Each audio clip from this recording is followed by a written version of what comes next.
हुक्मरान कौम का पैसा चोरी करते हैं तो मुल्क तबाह हो जाते हैं। यह भी कहा कि टैक्स कलेक्शन कम हो रही है, मईशत सुकड़ती जा रही है। खिताब के बाद अब चेयरमैन तहरीक इंसाफ इमरान खान स्टेज से उतर रहे हैं और अपनी गाड़ी की जानिब रवा दवा हैं।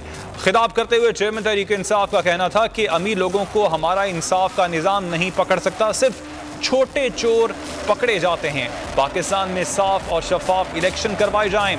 इमरान खान की जानिब से ये मुतालबा भी दोहराया गया। चेयरमैन तहरीक इंसाफ ने कहा कि ये पाकिस्तान को अंधेरे की तरफ लेकर जा रहे हैं। आप इस वक्त मनाजिर जो टेलीविजन स्क्रीन पर देख रहे हैं, ये चेयरमैन तहरीक इंसाफ इमरान खान की सिक्योरिटी के मनाजिर हैं। प्रोटोकॉल में चेयरमैन तहरीक इंसाफ इमरान खान अब वापस रवाना हो रहे हैं। बहावलपुर में एक बड़ी पावर शो का मुजाहरा किया गया पाकिस्तान तहरीक इंसाफ की जानिब से और खिताब करते हुए चेयरमैन तहरीक इंसाफ ने कहा कि जब तक ये लोग मुसल्लत हैं मईशत नीचे गिरती जाएगी। मैंने 3 घंटे में सैलाब मुतासरीन के लिए 5 अरब से ज़ायद फंड्स इकट्ठे किए। मुल्क पर 3 स्टूजेस मुसल्लत हैं।